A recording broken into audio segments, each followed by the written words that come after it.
The first question that I want to go over is actually directly from Farhad's advice. Is question number 15.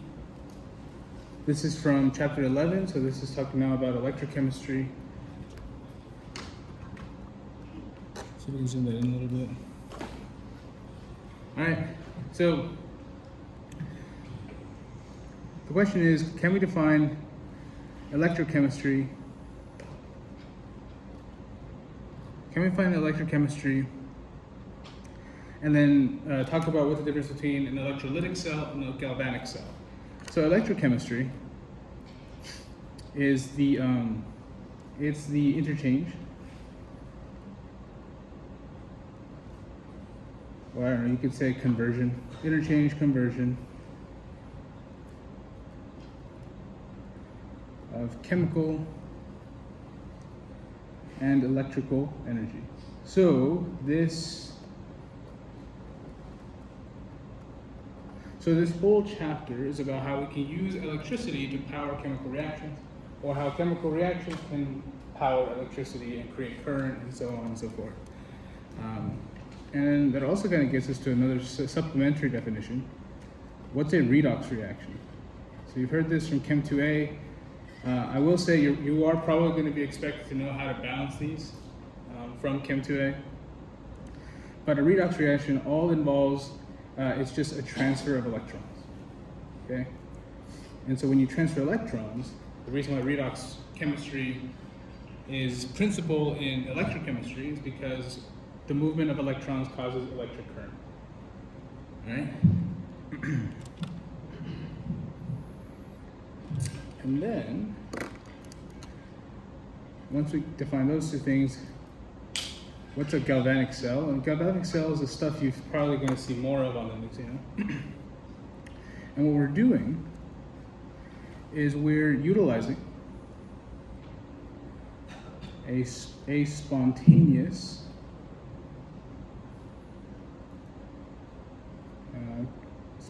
chemical reaction, I guess let's say, to produce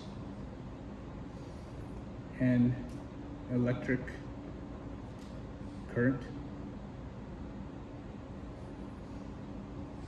Okay. So notice the word spontaneous, because then we're going to mention what's an electrolytic cell. All right. Electrolytic cells is electricity.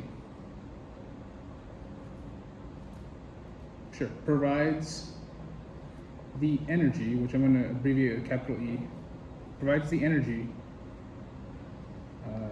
to force a non-spontaneous reaction. All right, so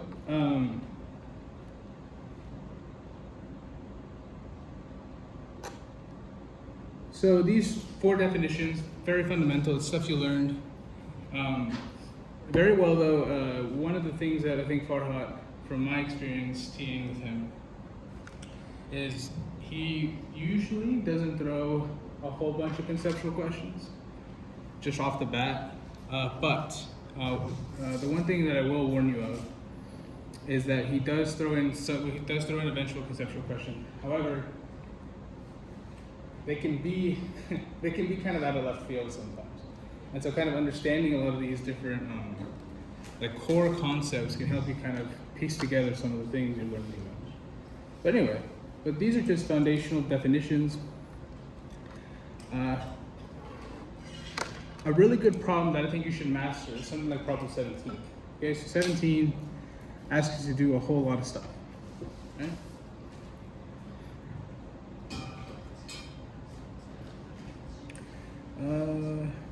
Let's go. So for number 17, it's asking you to look at a few reducing agents. It's asking you to look at a few reducing agents. Let me just see if I can find the question here.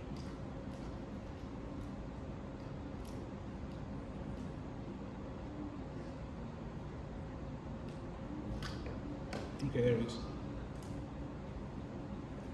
All right, so number 17 tells us to look at a galvanic cell, which, that's what I did. Okay, so which looks like this. Doesn't have to be perfect. I really hope he doesn't grade you on your drawings. Okay. There's this guy.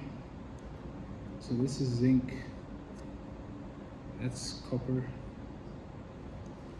Zinc again, and copper again. And this is the voltmeter. Okay.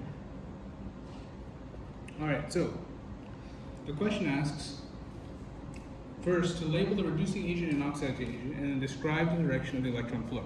So, let's first kind of label our diagram. So, the anode is conventionally first, with the cathode then being following second. So, anode, cathode.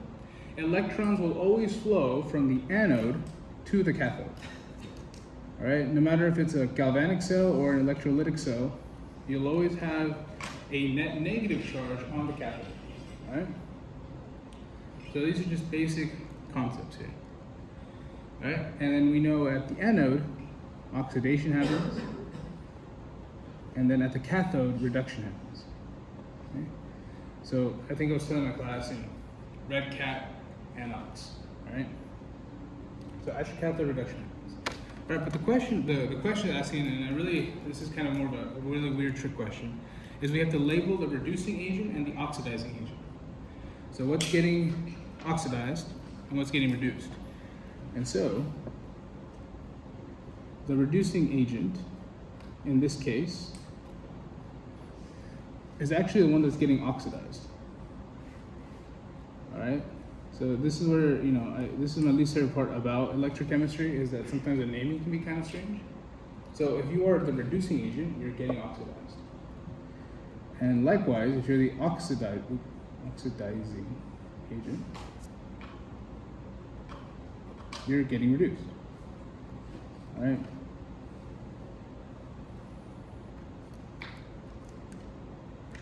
So these two things are now very important. All right. Because now what we can do is, all right, we can ask ourselves, what's going on?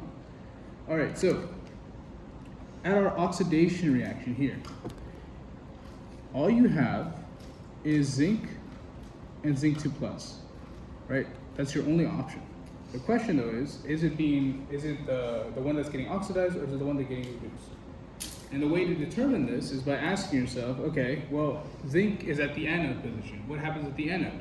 The oxidation. And then what happens in oxidation? Something loses electrons, oil. So oxidation is losing electrons.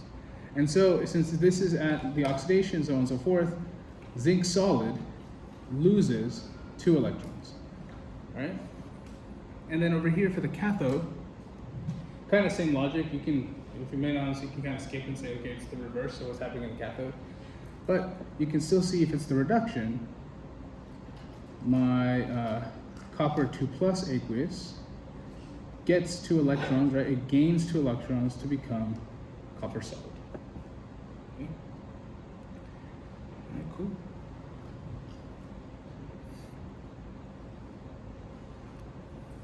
Okay, so now once we have our 2 half reactions, we can then apply the fundamental equation of this chapter, which relates to cell potential.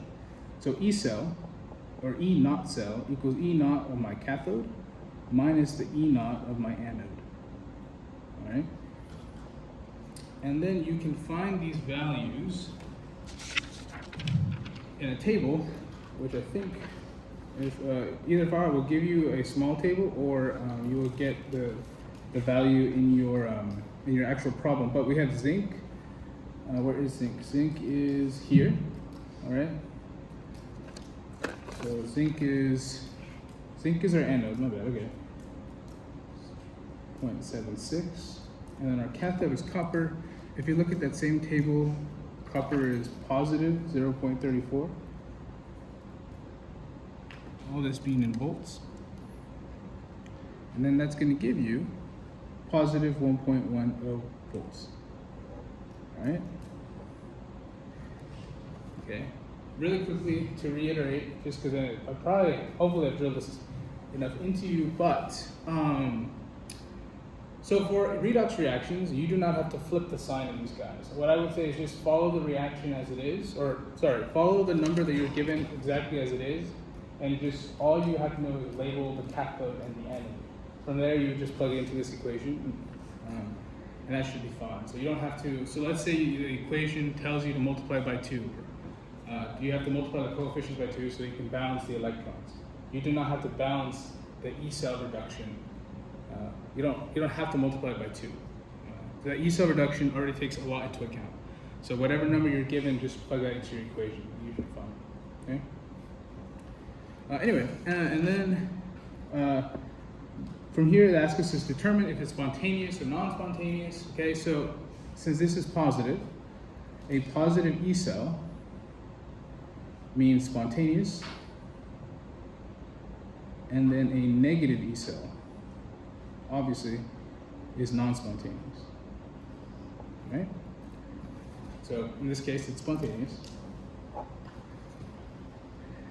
And then finally, this actually is a cool phenomenon. It's actually a cool physical phenomenon, but it's asking which electrode increases in mass as the reaction proceeds and which electrode decreases in mass. Well, all you got to do is look at these equations and say, all right, so my solid is going to aqueous, right? So my solid is literally dissolving into the solvent, which is water. And so my zinc electrode loses mass. And if my zinc electrode loses mass, then my copper one should gain mass, which it does. And you can just check with the equation, so my copper electrode increases. All right? And so that's a problem like number 17. Okay, cool. All right, cool. So this whole process that we kind of went on, this is very fundamental. It's things that you're going to be expected to know basically secondhand on your exam. This is something that will eventually come into play in other questions. But yeah, yes? Are we given like the states of matter on the test? Yeah, good question. Yeah, you should. Yeah, we can also always assume, we shouldn't assume, but you should also know that like, if there's an arrow that's pointing to zinc and it's pointing at the electrode, the zinc has to be a solid, right? So that's other ways you can do it. Just be prepared for stuff like that. But yeah, they should tell you what state of matter it is. Yeah. Cool. Any other questions? Yeah.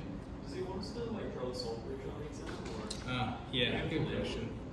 Yes. So the homework was a little more doesn't care too much. So here's the thing I was telling one of your classmates.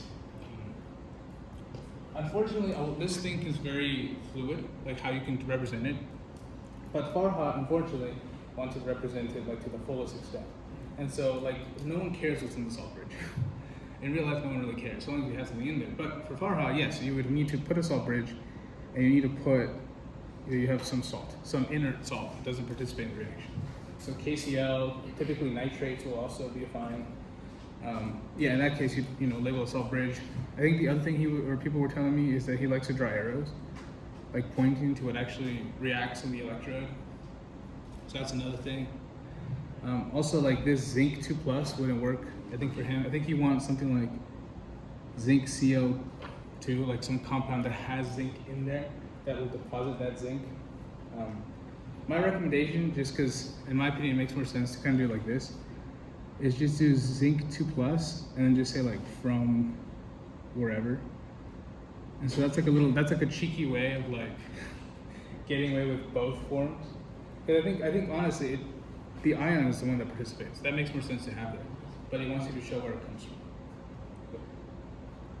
But yeah, good question. Yes. Any other questions? Okay, cool. Okay, so that's number 17.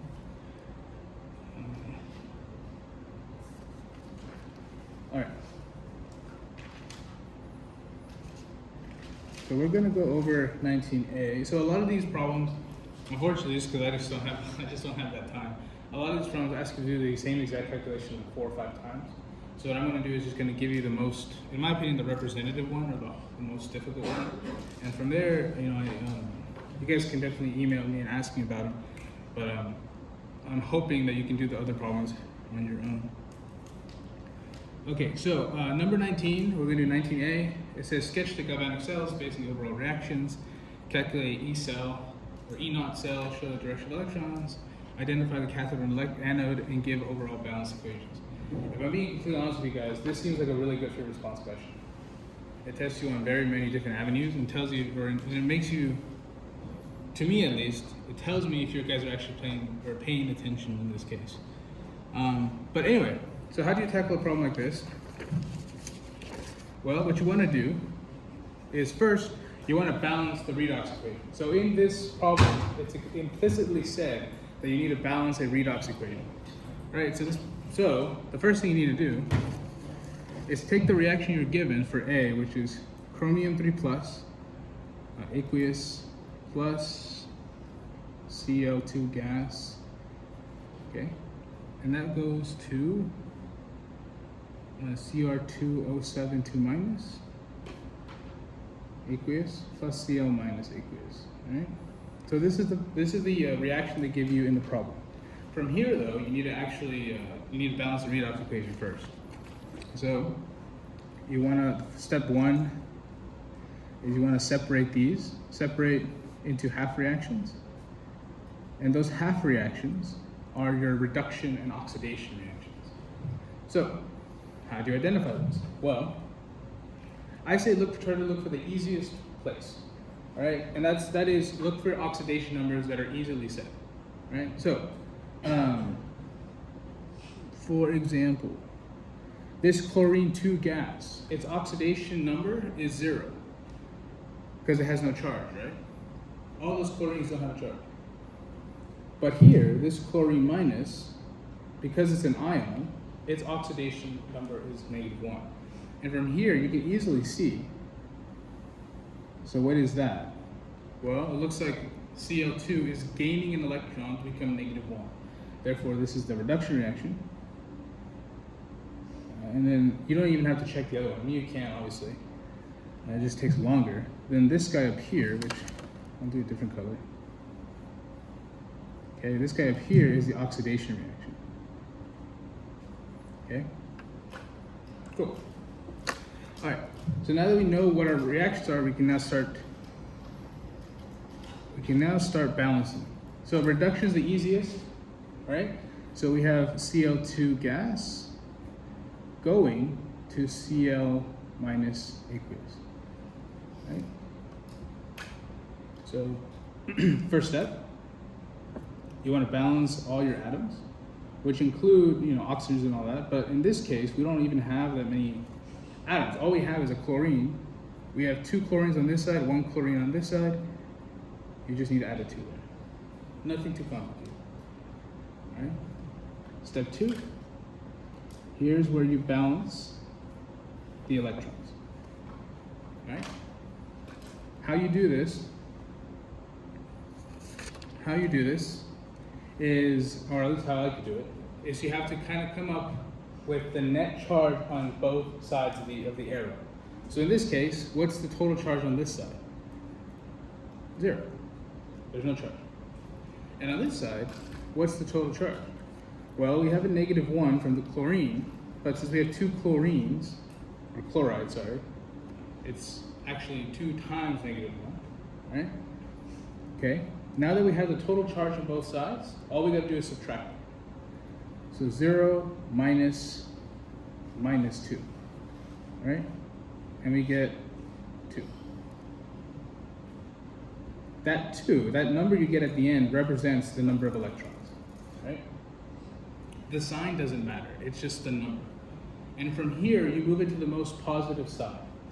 In this case, the most positive sign between 0 and -2 is 0. So, plus 2 electrons on that side, right? Cool. Any questions on that process so far? Okay. It's not too bad. All right, oxidation. Right, so now we've balanced our reduction reaction. Now let's look at our oxidation reaction. Oxidation reaction is Cr3 plus, and that goes to Cr2O7 2 minus. I think they're both aqueous, right? Okay, cool. Both aqueous. Looking back at our steps from part 1, let's balance the atoms. So first off, chromium, 2 chromiums on this side, 1 chromium on this side. You need 2. Right? But notice how in this dichromate you have 7 oxygens. The only way you can balance the oxygens in this environment is to add waters. So you need 7 waters, right? Because it's 7 oxygens. Okay. Then from here, you've now added 14 H pluses. So you need to add those 14 H pluses, right? Okay, so that's what this equation looks like so far, right? And then you do the process I've been doing. All right, so what's the total charge on this? On the waters, I mean, it's 0, it's 7 times 0, plus on the chromium, it's 2 times positive 3, all right? On this dichromate, it's just negative 2, and then on this hydrogen, it's plus, or proton, is plus 14, okay? So we try to find, we now add these together. This is what? Plus 6. This is plus 12. Okay. Now 6 minus 12 is the last step where you subtract both sides. You're going to get negative 6 electrons. Like I said, that negative doesn't mean anything. All we care about is the quantity. So there's 6 electrons. We move it to the most positive side.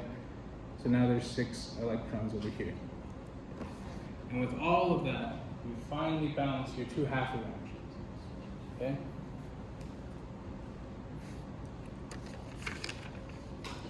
From here now, what you want to do is you still haven't found the whole equation. You've just been doing the half reactions. All right?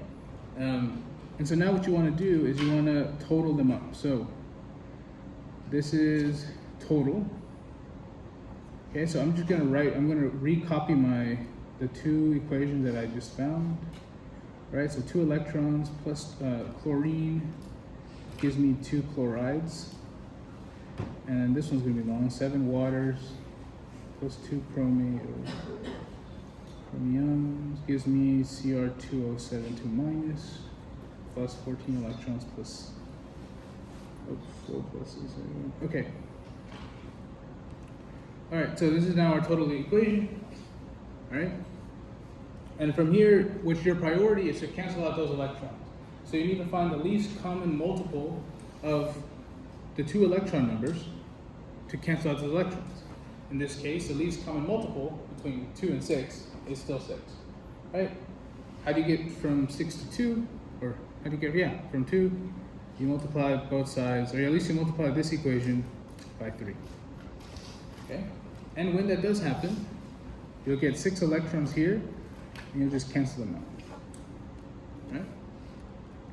So then finally, after all that, you finally get your balanced equation.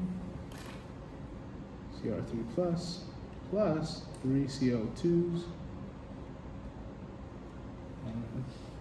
That's 6 CO minuses. That's a 6. 6 plus dichromate plus 14 H pluses. All right? So your final equation is down there at the bottom. So after all of that, okay?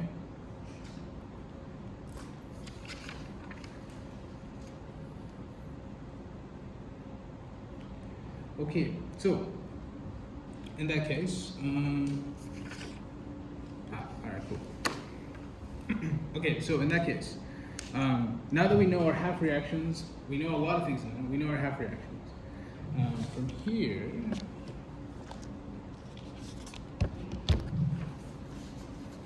here, next part of this process is to draw out, I'd say it's to draw out our cells. Okay, so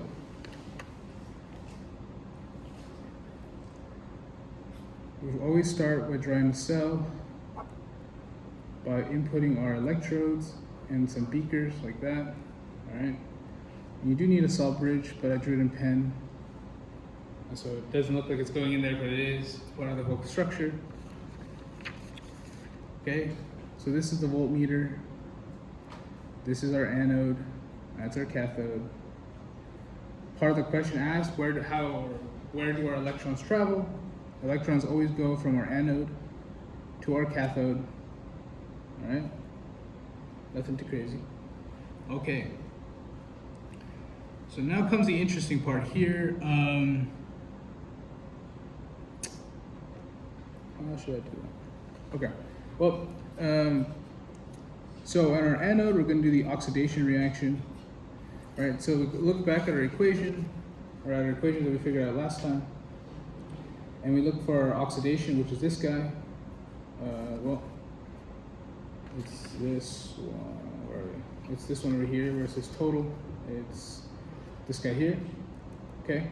And in this whole equation, we have protons, dichromates, chromiums, and then water is a solvent. So that's not part of the actual reaction. But what that tells us is we have these three things, right? So, but notice, I've noticed that they're all aqueous. In this case, they're all aqueous, right? So when we're actually trying to draw a cell diagram, right, you can't force an aqueous to be a solid. So what happens? Well, this is an important point it's assumed that you know. If you have only aqueous or only gases and aqueous or a mixture of both, you need to put platinum as your solid, right? So in this case, we're using platinum as our anode electrode. And then in our anode electrode, we have Cr3 plus aqueous, dichromate, so Cr2O minus aqueous, and then H plus. And then from here you can be like, okay, it's kind of arbitrary, I don't know, HNO3. Make sure it's a strong acid, okay? And then draw a little arrow that says that all this is reacting on the electrode. Right? Yeah. For Fahrenheit, do we need to put like Cr, CO3? Or just Cr, CO3? Which one's it? For like do we need to put it as like Cr, CO3? Because that's what Fahrenheit is. Yeah, okay. Yes. Okay, cool. Okay, and then from here, your other side, which we also can look back here into the equations that we figured out, is now down here. It's this one. So we go from a chlorine gas to a chloride, right? Again, none of those are solids, so we're actually doing a diplatinum electrode. So there's two platinums in there, all right? We have the chloride in the aqueous form, and then we have chlorine gas in the gaseous form, all right? Those up there, they're reacting on the electrode.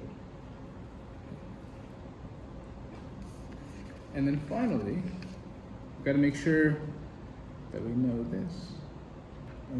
So KNO3, remember this is kind of arbitrary. You can pick K, it doesn't really matter. KNO3 is either KCl or KNO3 is probably some of the best salt bridge compounds you can get in there, right? And then part of the question is asking is show the direction of electron flow and the direction of ion migration. Okay, this is an important concept I haven't covered yet. It's actually a lot easier than you think. So the positives, so K, all my Ks will flow towards the anodes because the anodes are where the electrons are. Okay, and then all my NO3s go to my positive, or my minuses, I guess, go into my cathodes. Right, so they kind of go like this. They split up. And so that's how you get a charge equilibrium, because they're going to different places. They're not staying in the salt bridge. All right? And then finally, after all that, right, the last step you got to do here is calculate the E cell now, which is this. Right? We've seen that equation before. If you look at either the table I gave you or the table in the textbook, right? You get that E cell naught equals the E of cathode would be 1.36 volts minus 1.23 volts on our anode side, which gives us then positive 0.13 volts, and thus it's spontaneous. Okay? So that's something like problem 19. Yeah, so this is stuff that, again, it's fundamental stuff. You should, I feel it in my soul that this kind of question would be asked on an exam. It's a very good exam question because it tests basically everything. Any questions?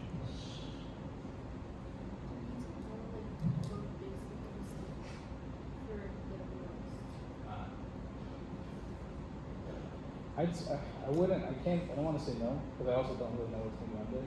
But the basic form isn't much harder. Were you there when I taught you how to do like the easy basic form? Instead of starting from the beginning, you would just do like 2 steps at the end.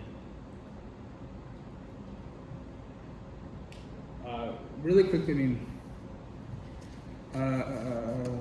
where is this? Where can I insert this? Yeah, so this is actually from my key that I'm using. So that's the same total equation we got, right? But now let's say we want to balance it in a basic solution. All you would do is see this H plus, it can't exist in a basic solution.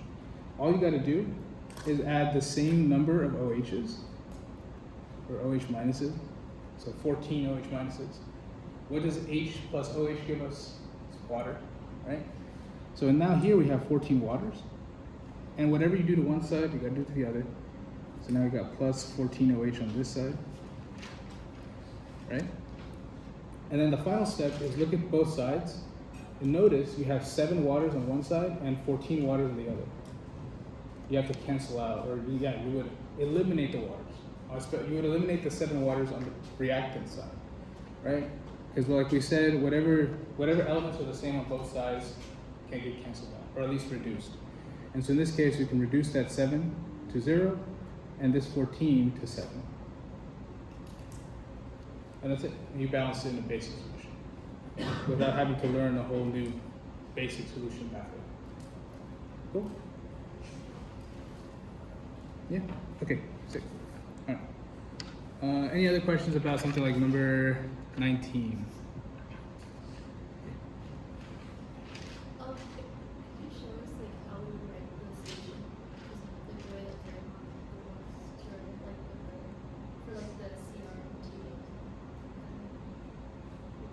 Oh, you mean like if I put it in a compound, like that, or do you mean like the cell notation? Oh, like okay. Yeah, honestly, you can probably potassium or sodium, one of those two. So, like for this guy right here, that chromate, you can probably just be like Na2, Na2Cr2O7, and then this chromate. CrCl, something like that. Yeah. Whatever we choose, does it just have to be like balanced? For these guys here? Yeah, basically. I also recommend strong, so make sure your salts are solid. So don't put like, chromate carbonate, chromium carbonate. Like that won't dissolve. So that's not part of it.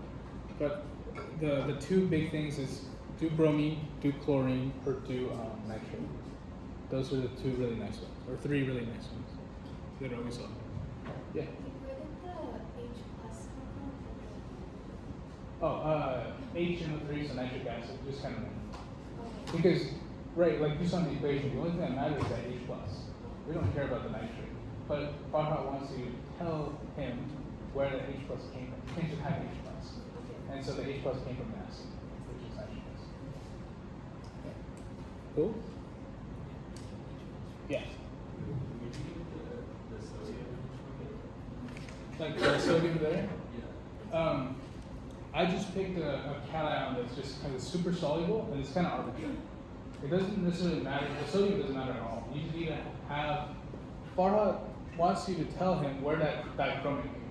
and you can't have it just exist in solution, right? It came from a salt. And so what you're doing is, sodium is the nicest salt that you can have on it. So that's different from the salt bridge gradient because it's Yeah. I think you said something about using the same expected element. Okay. I see. Okay, so in that case, all right, so let me backtrack. It's an easy fix. Instead of Na, just use potassium. Because potassium works the same. And then would we be able to use CR and a beryllium instead? Oh, yeah. Okay. Yeah. Yeah, that's good, yeah. Cool. Good.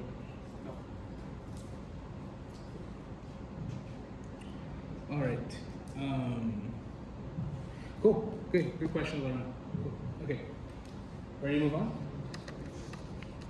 All right.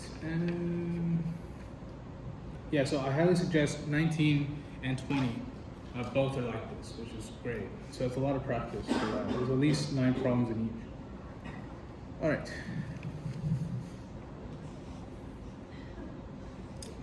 I see.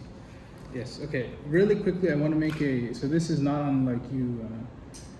I was doing odds, but this even number, I just wanted to specify really quick because it could be kind of confusing. So if you look at 20C, 20 tells us calculate E naught values for the following cells. Which reactions are spontaneous as written? So 20C, the reaction is H2 gas, so hydrogen gas, gives us protons plus hydrides. Okay? So just because there isn't 2 reactants does not mean that there is redox or reduction is missing, or oxidation is missing. Right? All that means is that one reactant, both reduction and oxidation are happening on that reactant. And so it should be pretty easy to see that, okay, to go to my proton, this is an oxidation reaction. Right? And to go to my hydride, it's a redox, or it's a reduction reaction, right? That wasn't too bad. That's not too bad. But, all right. And then what we can do here, where do we want to go with that? Let's try to draw that cell diagram again.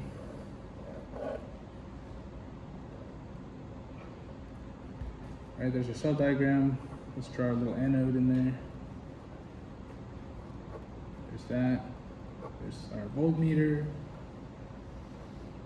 Okay. So again, regardless of, if you look at the reaction, regardless of anything, there are no solids in those reactions. So again, we're going to use diplatinum. So there's going to be a platinum on this electrode and platinum on this electrode. All right. In our oxidation reaction, which is here, our anode, we have H2 hydrogen gas and an H+, which can come from, I don't know, I like HCl. Come from HCl, all right? And so both of those things are going to react on the electrode to perform oxidation reactions. Our salt bridge can be KCl, right? And then here again we have hydrogen gas again, the exact same reactant on both sides, and now we have H minus. H minus is typically gotten from KH. So that's a hydride species. All right, and again, you just put the little arrow saying it's reacting with the electrode. That's our cathode. All right, so both of those, that thing can exist. And then, not to belabor the point too much, but if you look at our table, the delta E naught of both of these reactions, oops, actually, we'll skip that for later. Anyway, anode. So what's our anode? What's our oxidation reaction? It's hydrogen gas goes to 2 H pluses plus 2 electrons. Okay, that's our oxidation reaction. And then our cathode is basically kind of the opposite.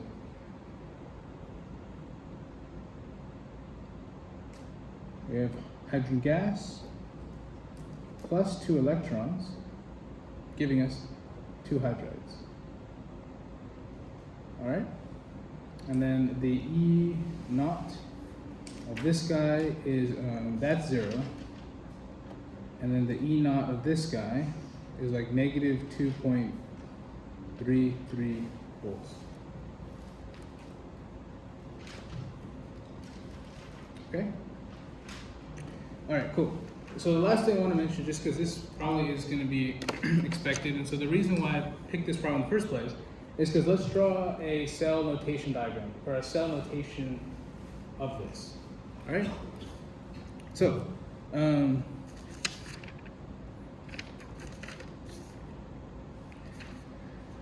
all right, so the structure of this, structure of cell notation, is it's very much like a sandwich, right?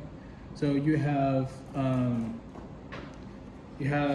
starting off your anode side, you have the solid electrode, whatever that is. Okay, you should always have a solid electrode. Then you separate that because it's a phase change. Okay, then you put gases, if applicable. You guys are, there you go. If applicable. All right, then separate that again because it's a phase change. Then you got your aqueous, and then you got your aqueous. If more than one, you separate by comma. If more than one aqueous, separate by comma. Okay, and then like a sandwich, you just do the reverse on the other side. So you do aqueous now on this side, gas on next, gases I guess, and then solid at the end, right?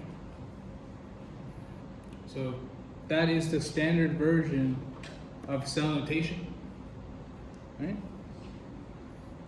And then for this one specifically, what that'll look like for this guy is we look first at our, oh, I forgot to say, this is the anode on this side of the double yellow or the double line here, and this is the cathode. All right, so our anode, this guy here, we start off with the platinum solid because that's our electrode, right? All right, now we have gases. So what are the gases involved in our anode? It's H2 gas. Aqueous, what's involved in our aqueous? It's H plus aqueous. Double line, because now we're going into the cathode. Now it's H minus aqueous. Solid line. H2 gas again. And then finally platinum solid. Okay? Cool. Does that make sense? Okay. Cool. So that's how you do cell notation in this guy. All right. So this is probably something that you're going to be expected to know as well. How to do this pretty quickly. All right. Cool. I just wanted to mention that just because it was kind of strange, and I kind of wanted to cover cell notation. All right. Any questions about this guy? Okay. Cool. All right.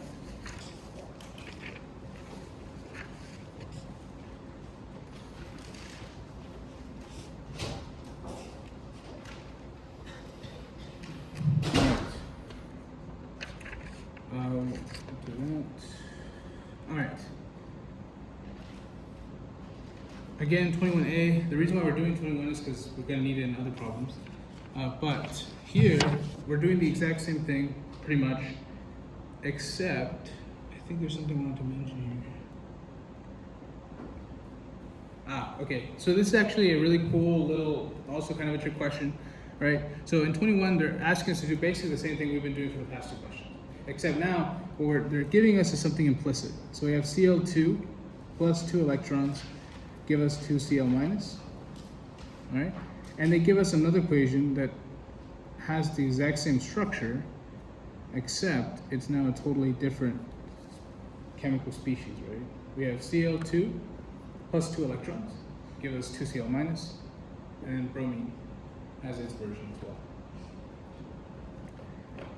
And then the E cells are also reported. They give us 1.36 volts. And the E cell for this guy, I guess not cell, let's put goes into all right? So, when you're looking at this problem, you might be wondering which one's the oxidation and which one's the reduction. Right, so this goes back to when we first defined it. A galvanic cell needs a spontaneous reaction or else it won't happen. In this case, what you're going to try to do here is look at how you can get E cell to be positive. Right? So, there's only two options. I can do 1.36 as my cathode, minus 1.09 volts as my anode, and indeed, if I do that, I'll actually get a positive integer. Which, do I have that? Yes, I do. That's going to be plus 0.27. Right? So because of those two things, right, the really easy way to kind of figure this out, I'm not going to go over the whole thing just because we pretty much belabored this point. But what I wanted to mention about 21A is that sometimes people can ask you this question, or on an exam you can get asked this question, and you might be confused of what's the reduction and what's the oxidation, but it comes down again to the definition where you need to have a positive E cell. Okay? Any questions about that? Yeah? So for that question, that will tell you it's a galvanic. Yes.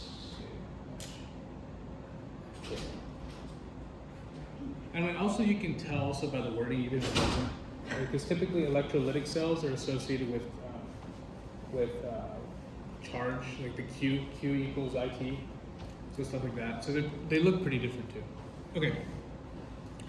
All right, that's 21.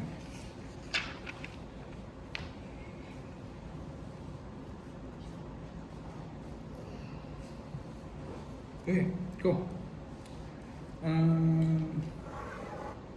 So 23 is another problem I have here on my key.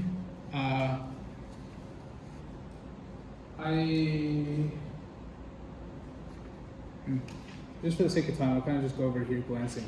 So what 23 tells you is that it tells you to get from your formulas and make it into a cell notation, right? And so that's kind of actually where this whole little thing came from, all right? But anyway, they give you these two reduction and oxidation reactions.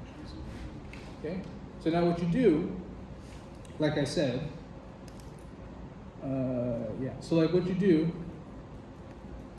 is you take your reduction, which is also your anode reaction, so that's the stuff that should go first, and that's your cathode, of course, right?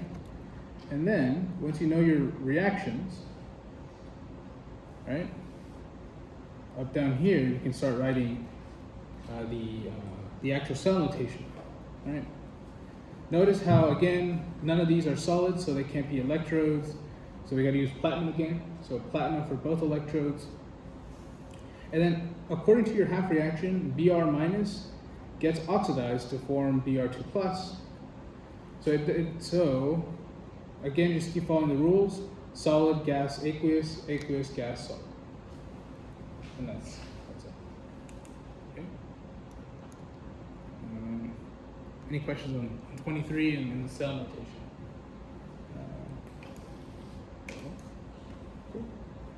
All right, cool. Okay. 25. Skip 23. So 25. 25 it's actually not that, or it's pretty easy to cover. But it's asking now on 25. It's asking. So answer the following questions using table, whatever, all understanding conditions.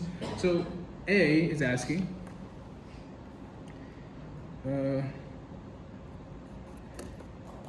can H plus oxidize Cu to Cu2 plus? right? Can it do that? The way you're going to answer this question is a substance can oxidize another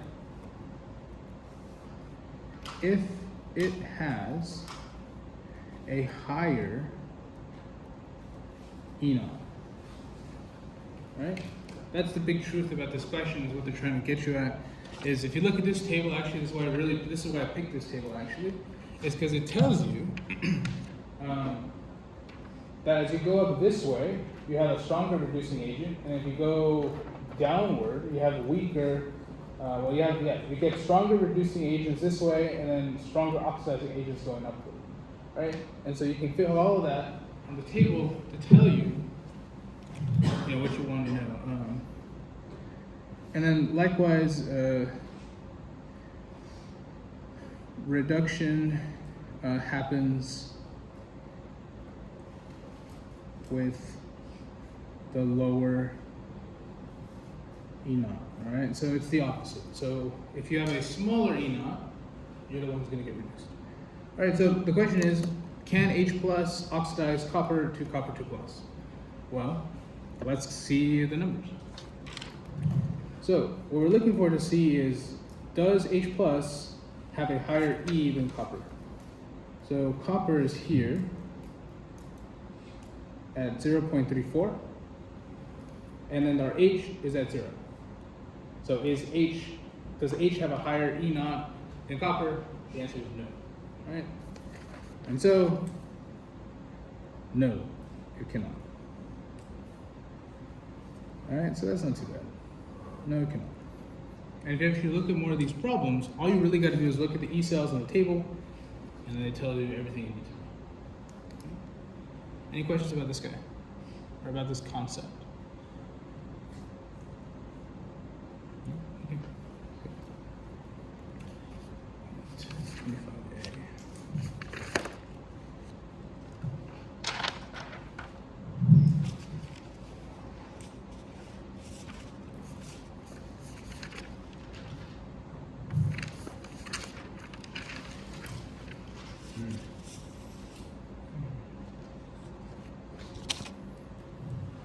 Okay.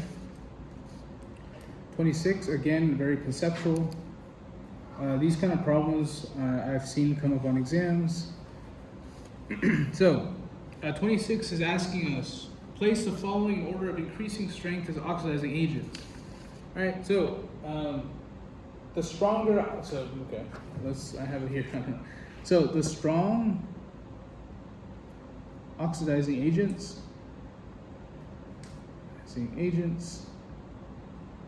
they have a high E0, right? So from the table, they're really high, and the opposite is true. If you're a strong reducing agent, you have a low E0, okay? And so we'll just look over here. So here's my key again, just showing you the different numbers that I got from the textbook, and we see that, okay, the highest belongs here to this guy here. So the iodate is the strongest oxidizing agent, and then it goes down, all the way down to get your potassium, which is your weakest oxidizing agent. Right? And we got all this information by just looking at the E cells, or E naughts, I guess.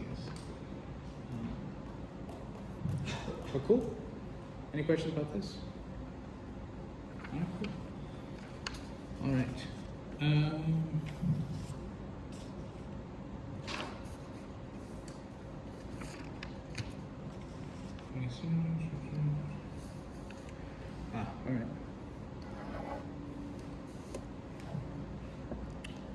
All right. 33. Okay. So now we've moved on to now cell potential, looking at how we can use our cell potentials to get different thermodynamic quantities. So the first thing you want to look at here is there's this guy. This is the most basic version of the Nernst equation, right? And all 33 is trying to tell you is that this guy here doesn't change. So no matter what we multiply it by, no matter if we flip the equation, E cell naught does not change, right? But as you learn in 2B, Gibbs free energy changes. Like it changes with the amount of stuff you have.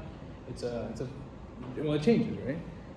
But so how do you go from something that doesn't change to something that changes? This is the difference between intensive and extensive properties.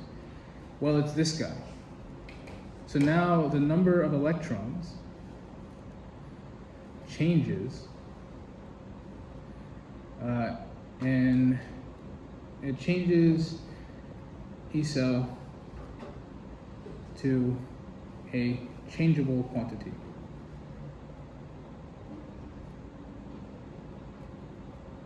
All right, so that's just what 33 is. Not too crazy.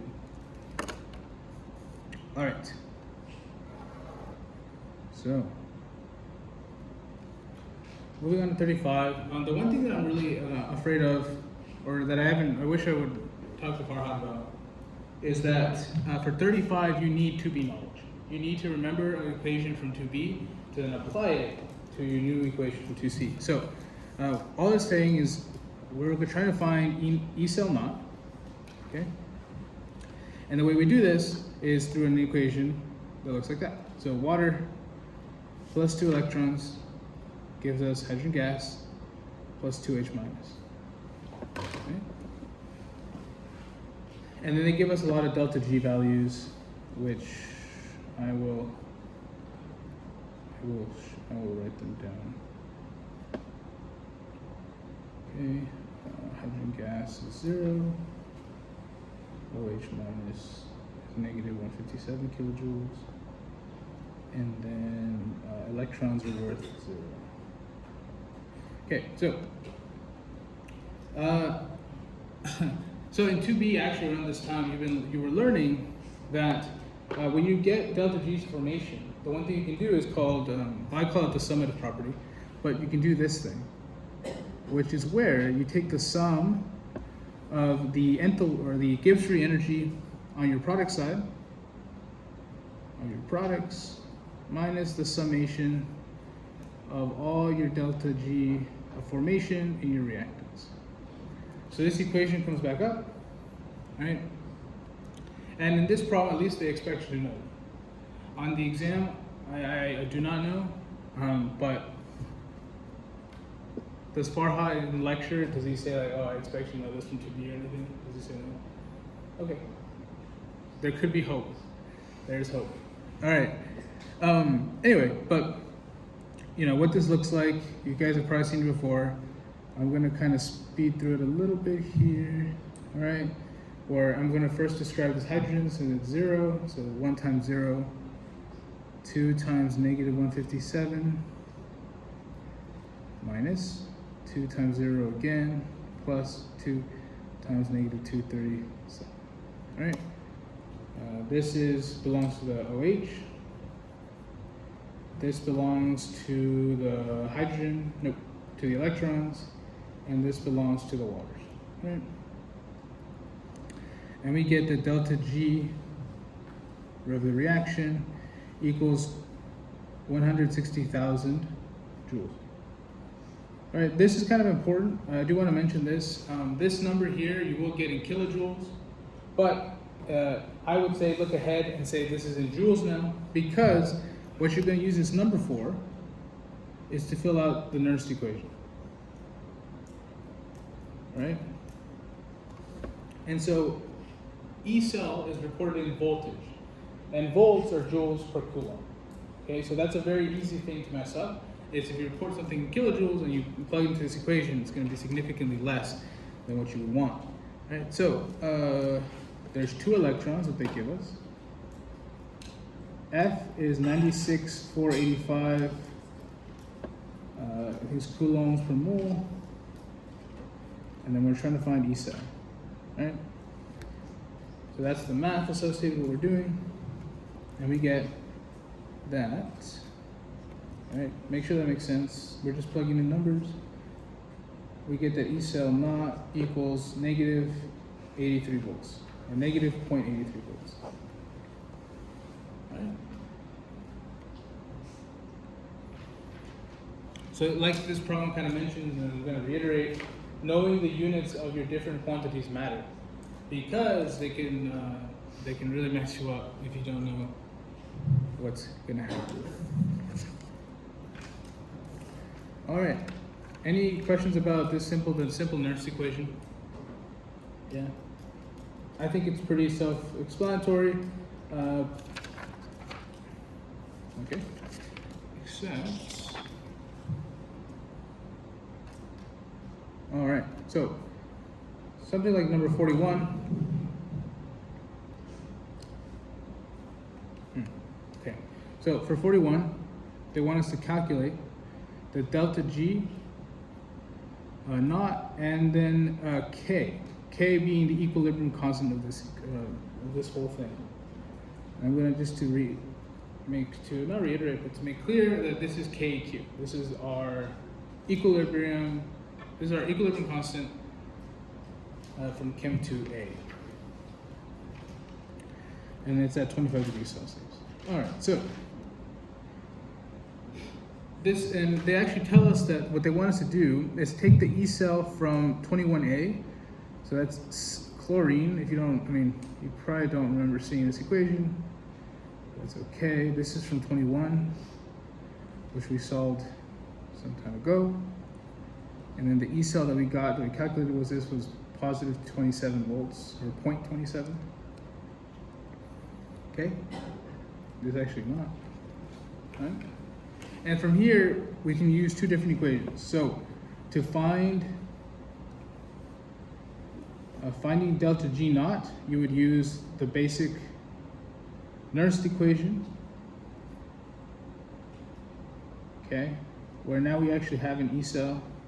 Our Faraday's constant stays the same, and then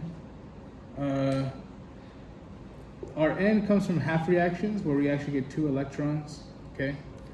I don't know if we broke that up, but basically if you break up the equation we put up here, you get that the reduction form is Cl2 plus 2 electrons give us 2 Cl minus, right?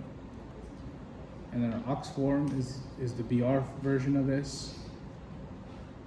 Oops, one C is there, 2 electrons plus Br2. Okay, so these are actually half reactions we saw in problem 21. But obviously we need them to tell us how many electrons are involved in this whole process. There's 2 electrons involved in this process, which is great. So we just plug this in here, and we get that delta G of reaction is negative 52 kilojoules. It's not too bad. Right? But that still leaves us with something else. Now we want to find KEQ, right? So finding KEQ. And the way we do that is now by the other Nernst equation, there's 3 of them. We get E cell naught equals RT and F ln of KEQ. Right? So this is the other equation. And so now you can combine all these different variables. So trying to find the KEQ, trying to find the delta G, and then trying to find the E cell naught. And they're all perfectly, in my opinion, valid for the exam. Yeah. I thought the delta G was in joules, not kilojoules. The delta G, this one? Yeah. Yes, you will find it in joules, except I just converted it ahead of time. So yes, it will come out in joules, but you'll get 52,000 joules. Oh. Yeah, I can. You will get. Yeah, and you just convert it to kilojoules. But yeah. All right, and then from here, you just plug in the numbers again. So 0.27 equals R is 8.314, temperature is 298 K, right from the problem. N is 2 from our half reactions over here. F is 96,485, that's Faraday's constant. And then ln of KEQ is what we're trying to find. Do you guys want me to go over how to do LM math, or is everyone cool? That's something that some people, no? All right, cool. In this case, when we do the math, we get that K equals 1.4 times 10 to the 9th, which is a very large K. And K is unitless. Cool?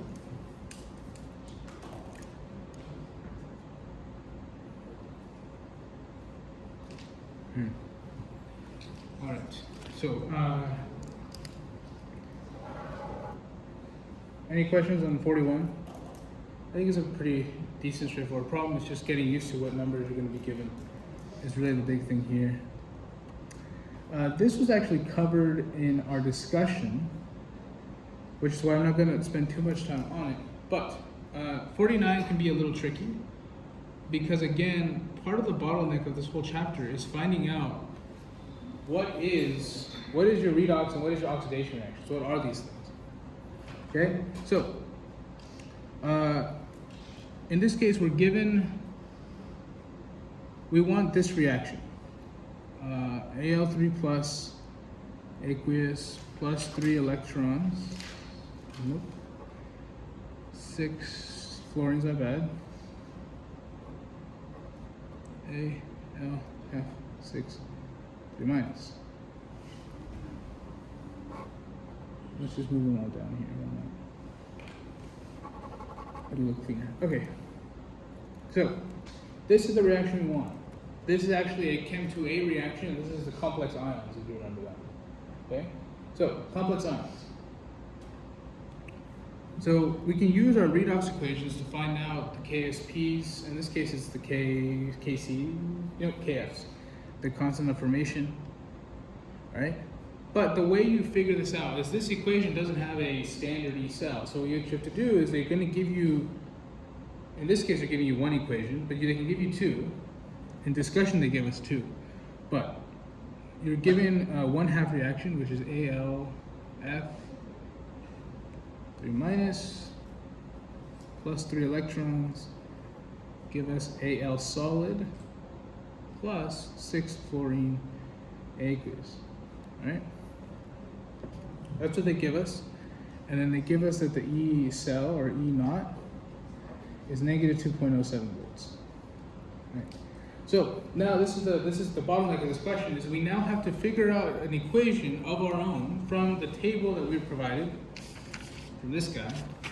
We have to get an equation from this table that will allow us to manipulate either this equation or the one that we find to give us our final equation up here.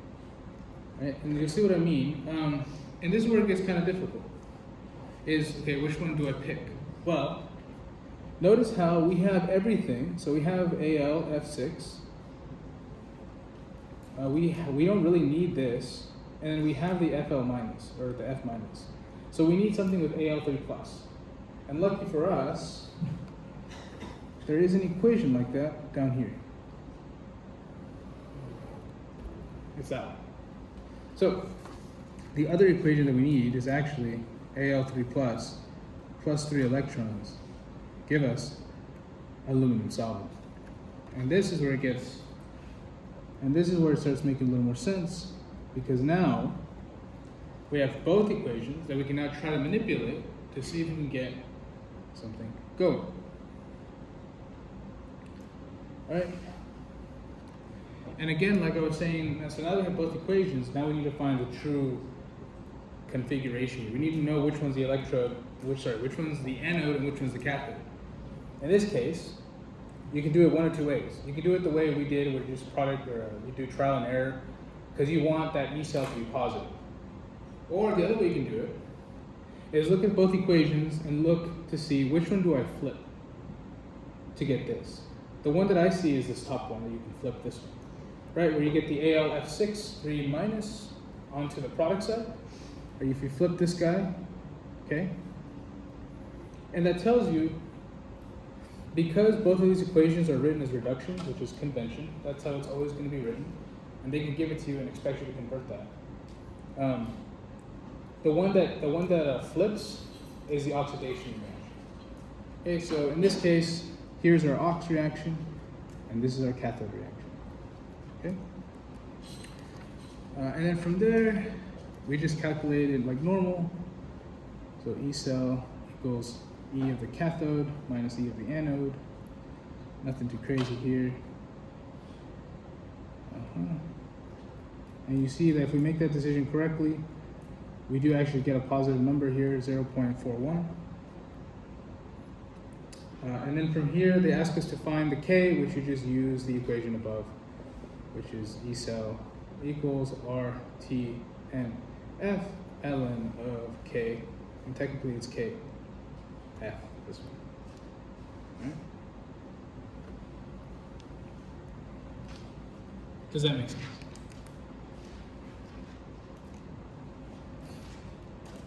Cool. But yeah, one thing definitely to notice about the equation that you're going to be given is they can give you two reduction equations and expect you to know which one's the oxidation. And you can figure out which one it is by either trying to get a positive E cell knot or by just seeing if you can flip one and seeing if that flip makes the equation work. Okay? But yeah, any questions about something like 49? All right, cool.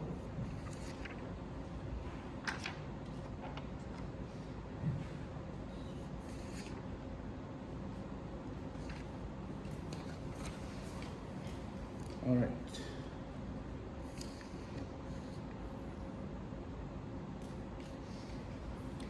$53. Oh, it's this one. Okay, yeah. So this is actually a really good one. 53. So 53 now. Now we've gotten to something called concentration dependence, or it's instead of finding K and Q, you're now trying to find Q. You're trying to find the reaction quotient, which can tell you a lot about how interactions go. But anyway, when you start seeing concentrations of stuff or partial pressures of stuff, what should immediately ring in your head is using this equation, which is again called the Nernst equation, because why not? RT NF ln of Q. All right, so this is another equation now. Notice that the E naught is up here, and this is just this is the standard version. This is what I would call like the real version or the actual version of your E cell, and in non-standard conditions. Okay. 52. All right. So you're given in this problem, they're asking you to find, calculate the pH. What's this one? Calculate the pH of the cathode. Calculate the pH of your cathode. All right. So the way you're doing this is, first off, you got to do, got to write down the equation that you're given. Okay, we've actually seen this equation before.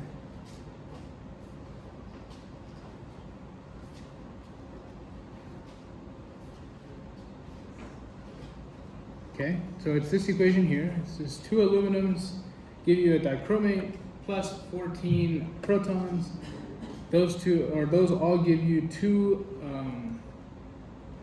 aluminum ions, 2 chromate ions, and then some water. Okay.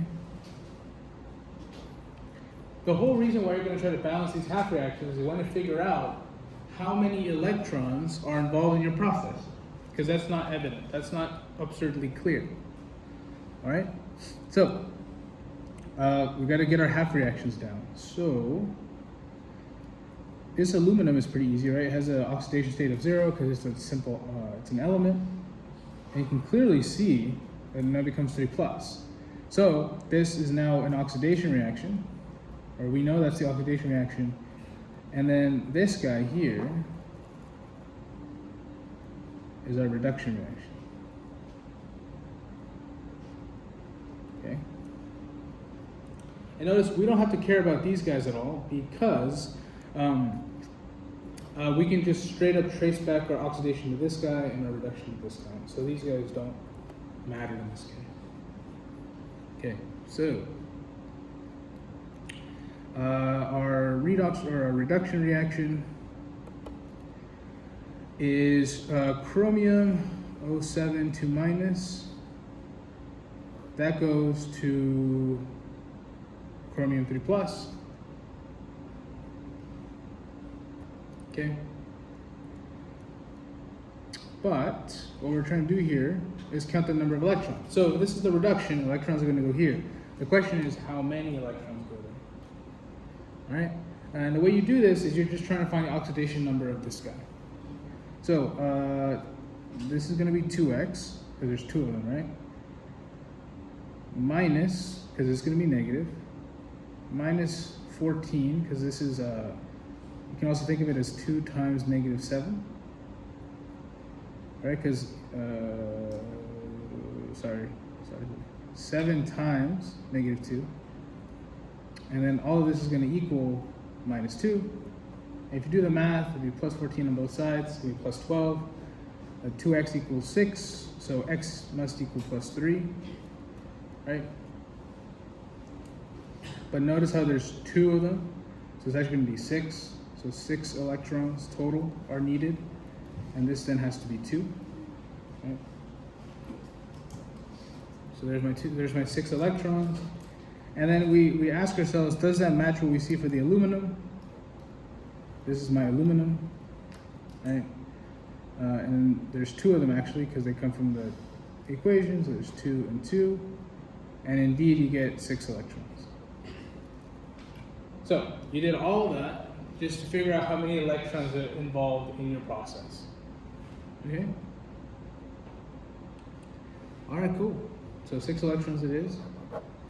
From here then, you have to find the other stuff for your equation. Your equation being this guy up here. So the next big thing you want to figure out is your E cell naught. Again, E cell naught is just what we've been doing this whole time. All right? Nothing too crazy. It's all right. All right, cathode minus anode. And then if you look at the table, it's going to be 1.33 minus 1.166, which is going to give us a nice number of 2.99 volts. Right? These numbers, again, coming from the table, if you look at the reactions, the respective reactions you have. Right? Okay. So we've got a lot of things, which is great. But the biggest thing we have now, and this is where it gets, this is where it takes, knowledge from Chem 2A. Q is the concentration of products over the concentration of reactants. It'll always be that. In this case, though, they're not in equilibrium. Okay? So that's why whenever you see concentrations in a problem, you're probably going to be using Q. So Q, that's why now we look back at our total equation up here, this guy up here, and we have to remember from Chem 2A, actually, this is actually, it can be kind of tricky if you don't remember, but we've got to put our reactants and our products on here, without, or knowing the fact, knowing that you can't put liquids or solids in Q. So the concentrations of liquids and solids don't change, therefore they're not part of an equilibrium expression. So the concentration of water and the concentration of aluminum will not be in here, but everything else will. So the first one on the reactant side is aluminum, or aluminum 3+, but notice there's there's a coefficient of 2, therefore that concentration has to be squared. Right? Same thing for this chromium, chromium. So this chromium, again, has a 2 coefficient, has to be squared. That's a big pitfall there. Our dichromate does not have to be squared, it's okay by itself. But notice that now our protons, they have to be to the 14th power, because there's 14 of them, right? So now we have protons to the 14th power. And I can just fill that out here. And then from the problem, they give us all these numbers, okay? We're trying to find the concentration of H+. That's ultimately what we're trying to find here, all right?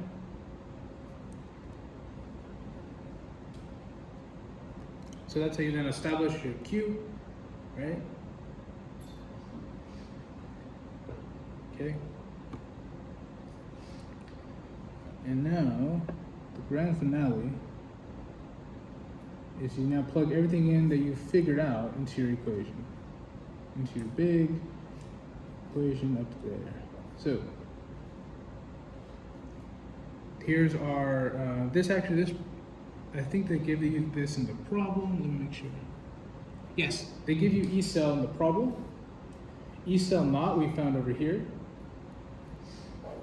This is a constant. This is R. T is there. N we found to be 6 from this stuff we did up here. This is 96,485.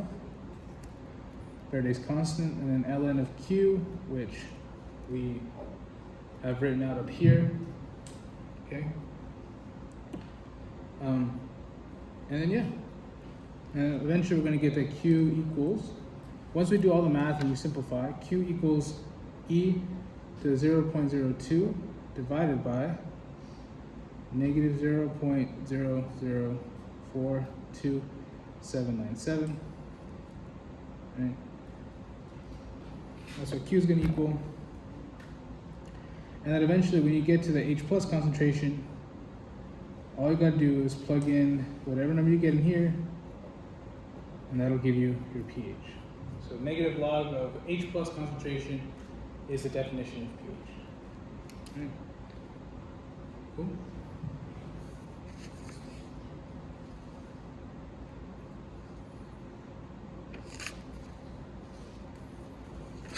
All right, any questions on this guy? Okay, cool.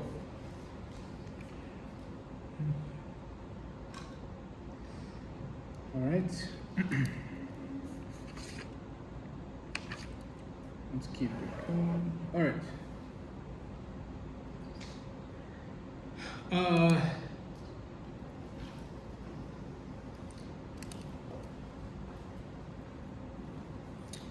We can do 65. So, number 65, all I want to mention for number 65 is that we're going to basically do the exact same stuff we did for, 53, except there's something that you should be aware of, and it's that in this case, what we have is we have a cathode and an electrode. That's the same thing. So Na2 plus, in this case though, it's 1 molar on this side. And then I want to choose the B version, which has 2 molars on this side. But they're the same thing. What happens is that E cell total, you're going to eventually see, is actually going to be 0 voltage. Because both of them are because the oxidation and reduction reactions are the same. Right? Are the same.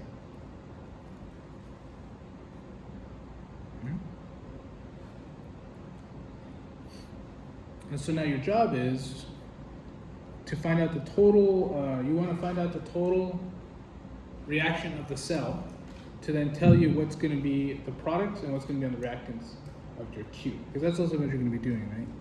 So now we want to find Q.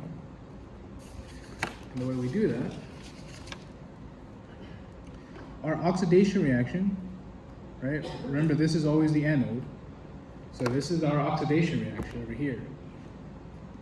So nickel, from the electrode that's I haven't drawn here, loses electrons, and to create Ni2 plus at 1 molar concentration. All right, and then reduction. Reduction happens here. Our nickel 2 plus ions at 0.2 molar gain 2 electrons to become Ni solid, okay?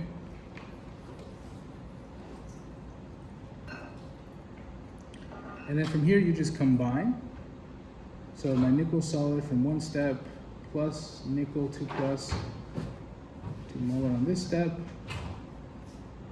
And then here it's nickel 1 molar plus nickel solid again. And from here, you see that this 1 molar is actually a product and the 2 molar is the reactant. And so that's actually when you'll use Q, when I say it's products over reactants. Q will actually equal 1/2. Okay? So that's why you want to spend the time to actually find the reactions, because it's not so intuitive whether the 1 molar or the 2 molar, whichever one's a product and whichever one's a reactant. All right? Any questions on that guy?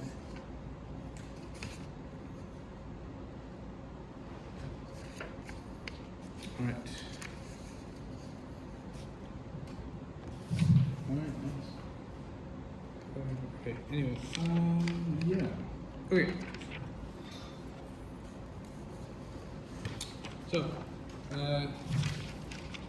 the last part of this chapter here has to do, if I can find any paper for it.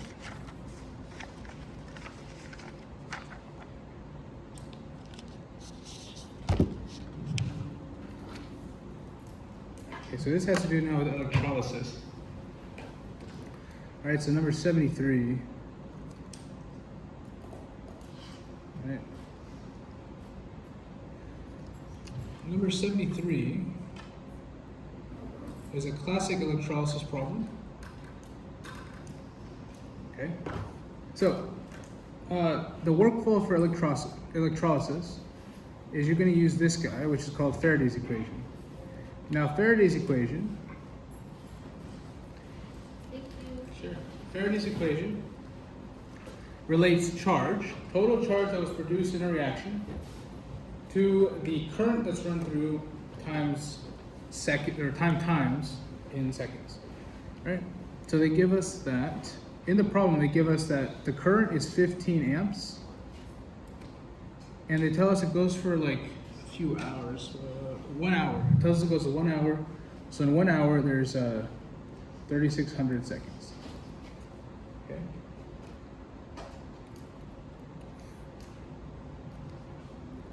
So you get that with the parameters that are given, the total charge of this whole process is 54,000 coulombs.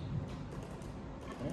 Now, this, in my opinion, for electrolysis, you really have to keep track of all the units you're using, because they're gonna help you at the end, right? So the total charge here is 54,000 coulombs. Okay. Now, what we want to do is we want to find the moles, I guess, of electrons. And the way we do that is we take our 54,000, so 54,000 coulombs, and multiply this by the Faraday's constant. Faraday's constant now, as we learned from the units, is coulombs over moles.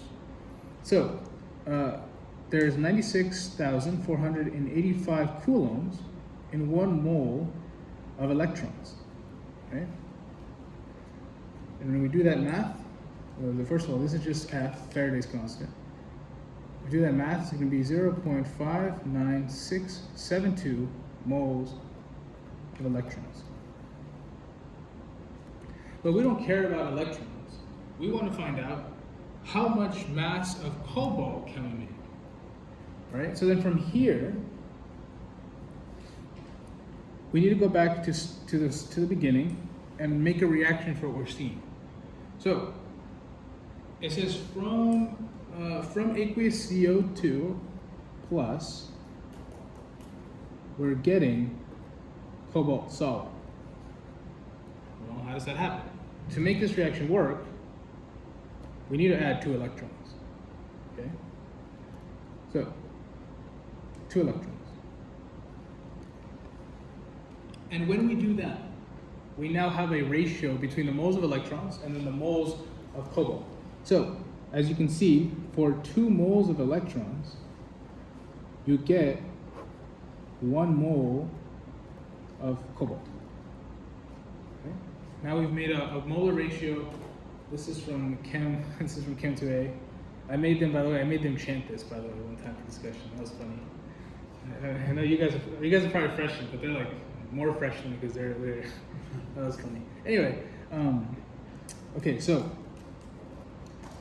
in this case, now that we have moles of electrons and we have a molar ratio, we can do there's 2 moles of electrons for every 1 mole of cobalt. Okay? And that gives us 0.2798 moles of cobalt. And again, like 2A, we take the moles that we have now, and we multiply that by its molar mass to get from moles to grams. In this case, there's 28.19 grams of cobalt and 1 mole of cobalt. And at the end, that gives you 7.84 grams of cobalt.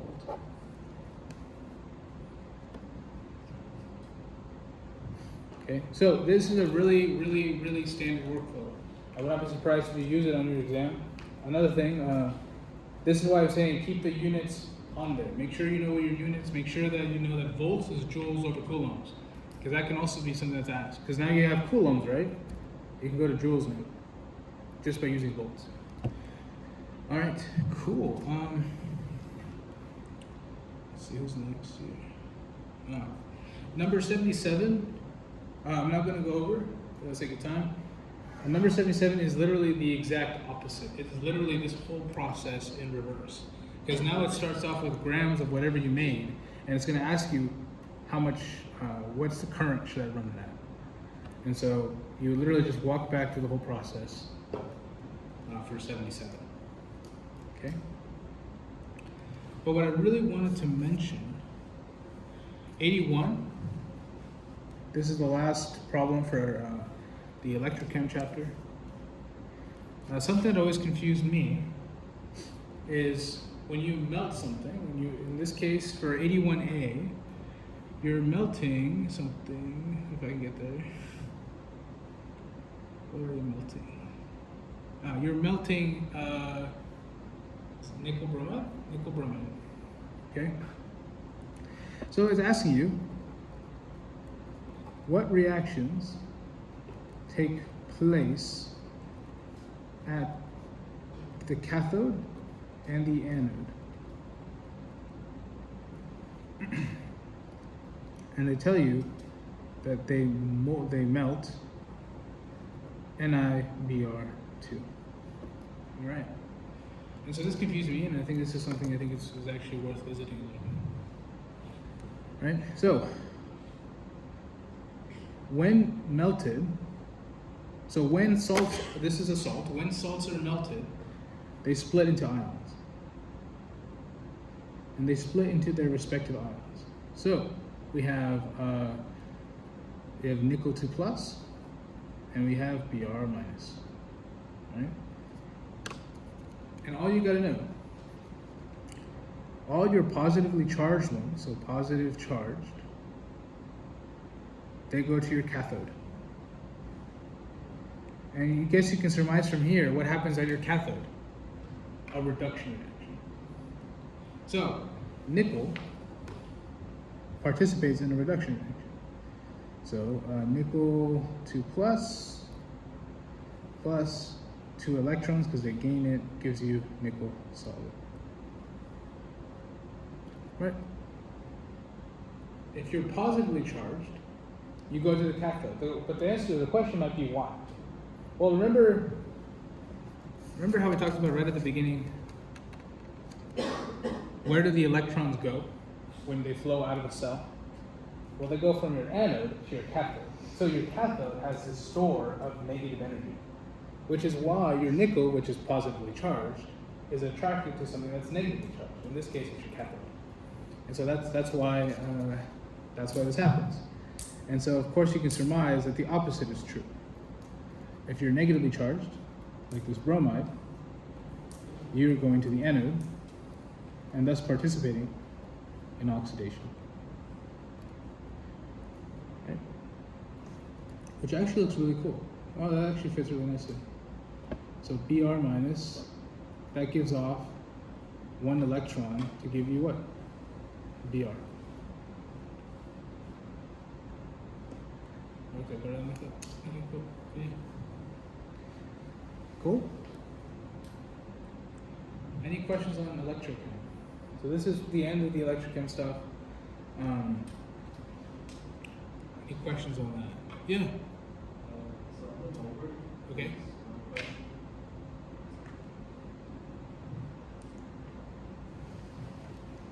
The behavior reaction is asking, it said electrons migrate to or from, Huh? like the cathode electron to or from the anode or something like that. And then the answer said that anions migrated towards the anode and cation migrated to the cathode. Yes. So the reason why, yeah. So good question. Right. So the cations, right, have a positive charge. But remember how we talked about at the beginning, where we said that in a galvanic cell, I think it's this guy. Yeah, in a galvanic cell, the electrons are always going from your anode to your cathode. So your cathode now has a store of negative energy.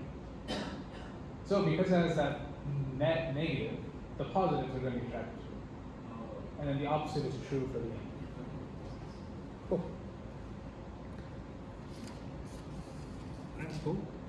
Any other questions? Alright, cool. Alright, the transition metal stuff is not a lot, but there's just some simple stuff that I think you should know. This is a lot more conceptual, so this can be covered a lot quicker. Alright. So a few things to know. So the transition metal stuff, I definitely just based on the vibes that everyone's given. I'm pretty sure a good, at least I don't know about a good portion, but there's going to be some questions about can you name transition metal compounds. I think that's a very fair statement to say. I can kind of go over this a little bit, but you guys are obviously in my section, so you guys have seen this before. But this resource here is a nice systematic way of trying, or at least I tried. it's a systematic way of trying to name compounds. Okay, and I think what sucks most about it is you can memorize the rules, but you also have to memorize the exceptions. And there's actually quite a few common exceptions, and that's where it gets kind of tricky and kind of dangerous. Right, but always, this is already on the Canvas page. You guys have access to that. But I did want to. There is actually a naming problem, which we'll look at it. But all this is here for you to look at, so on and so forth, if that ever focuses. Right, so there's a lot of that stuff. And then knowing the fact that there is a difference in between naming cations and naming anions with transition metals. But yeah, let's get into the final part of this, which now let's look at a few different concepts here. So one of the big things that I have no idea if it was stressed, but one of the things that's really important in all of transition metal chemistry is the idea of lanthanide contraction. So in lanthanide contraction, what happens is, well, first of all, what is it, right? So this is number 9. We can measure that after. So lanthanide contraction. So what is lanthanide contraction? Well, it's the gradual decrease in atomic and ionic radii across the lanthanides. Lanthanides. All right. So what's interesting is that you would expect these guys to be large because they're larger. They're the largest elements in our table, so you expect them to be really nice and wide. But that's actually not the case. That's very strange, and so obviously this is a very important concept to realize. And so what does this mean?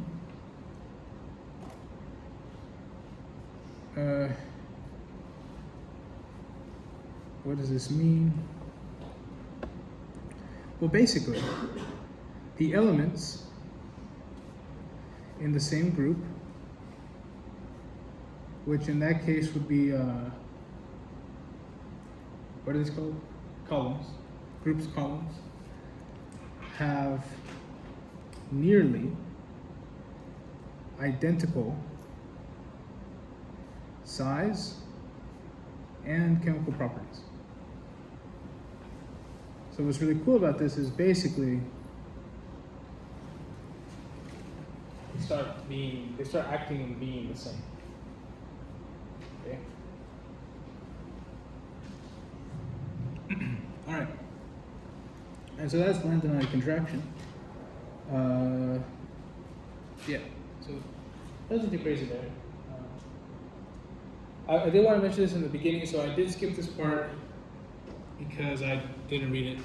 But one thing that you need to know at this point in 2C, that obviously I'm not saying you should know, but something you should probably try to brush up on, is electron configurations. Because you need to know how many electrons there are, especially when you're trying to draw like something like low spin or high spin, or if they give you an ion, you're supposed to know how many there are. If you don't know how many there are, then it's game over. Right? So brushing up on electron configuration, what happens when I ionize a compound, which electrons leave first. That's going to be stuff that you should brush up on. I think I'm going to cover a little bit of that later. Yeah, eventually. Okay. Anyway, but yeah, so the lanthanide contraction, not a big deal. It's a big deal, but it's very kind of out there. Just kind of know it exists. Okay. All right, cool. So now let's go to number 11. Number 11 is a cool problem that talks about, like, if you're into geology and sort of rock chemistry and geochemistry, you can actually use the things that you learned in this chapter to kind of tell you about the different complexes that make up a rock. And so, the first thing they ask us to do is to name these guys. I shouldn't have done that, that's all right. Okay, so MOS2 and MOO3.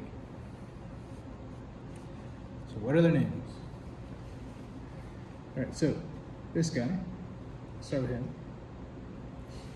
Remember, this is just a simple old ionic compound. It's just a simple cation with a simple anion.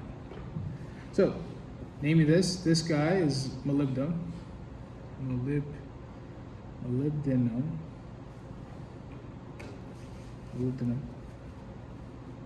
Okay? We're going to leave this space here for something. And then S, just by itself, is simply sulfide. So this is molybdenum sulfide. So what's that space that I left there? You must be wondering. Well, here, this is your oxidation number. Of course, of your molybdenum. So we need to find it. So in this case, when you're trying to find the oxidation state of molybdenum, we need the oxidation state of sulfur, because it's in the same group as oxygen, is the same. It's -2. Okay? So there's actually two of them. So 2 times -2. All right? And then molybdenum is X, so X plus 2 times -2. And then because it's a neutral compound, it's 0. That's our total oxidation number. Okay?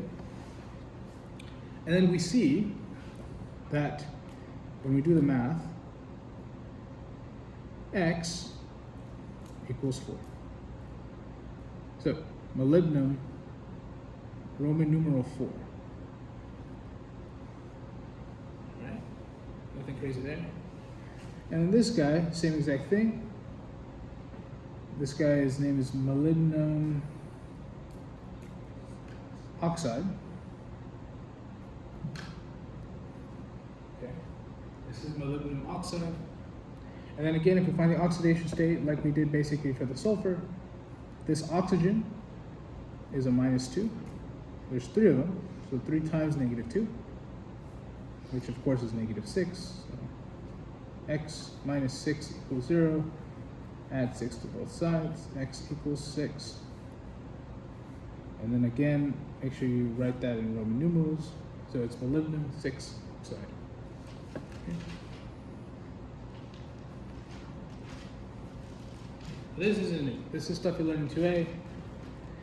What kind of starts becoming a little newer is now that's going to ask you to find the oxidation state of this guy. So this is actually a This is actually a rock complex ion, or this is a complex ion that actually creates crystals, which is really cool. But now you're trying to find the oxidation state of molybdenum here. Okay? It looks a little scary, it looks a little rough, but it's not too bad. Okay, so what is the charge, what is the oxidation state of an ammonium? 1. Right, so that's 1, but there's 2 of them. So actually, plus 2, right? We're trying to find molybdenum, but there's 2 of them. So 2x for the molybdenum. And then oxygen, like we've been discussing, the oxidation state of that is -2. So there's actually 7 of them, so -2. And then ask yourself, what is the oxidation state of this whole complex? 0. 0. Okay. From here, just gotta be careful with your signs. You just keep crawling down until you get an answer here, which is eventually gonna equal 2x minus 12 equals 0. So where x equals plus 6. So molybdenum here has a 6+ oxidation state. Nothing too crazy there.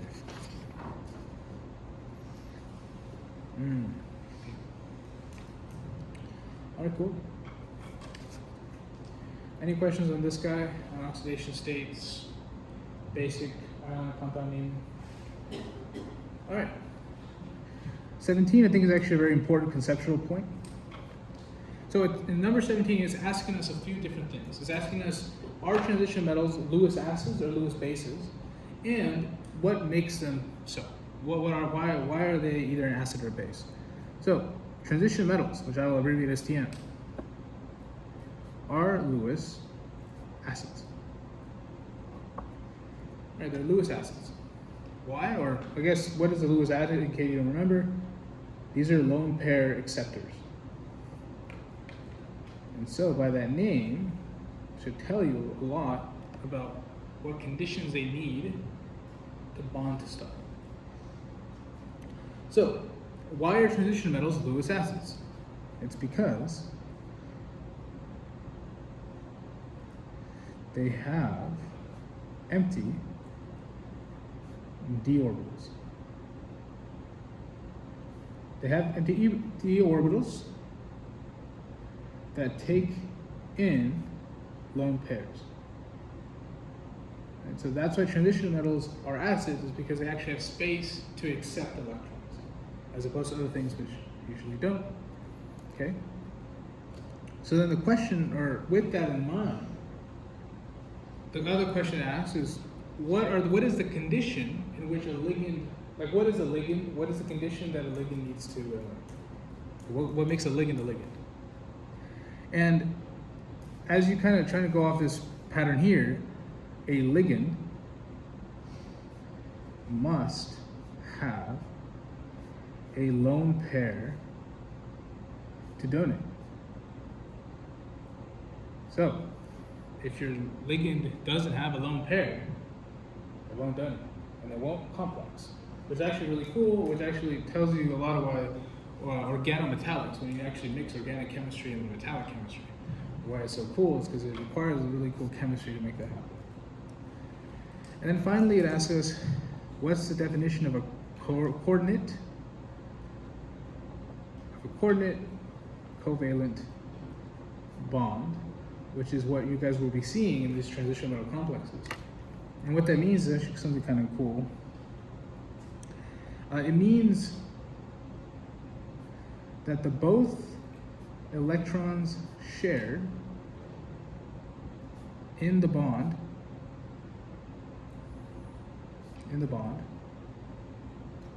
come from the same species. And in this case, what that species is the ligand. So the ligand donates its 2 electrons that then coordinates with the metal, but now the metal is sharing those electrons, but they both originally came from the ligand, as opposed to one coming from the metal and one coming from the ligand. That would just be a straight up covalent bond. Okay? All right. And then 19, I think, is a good practice here. I'm pretty sure 19 is, there's more to 19 than just this. But it's asking us to find,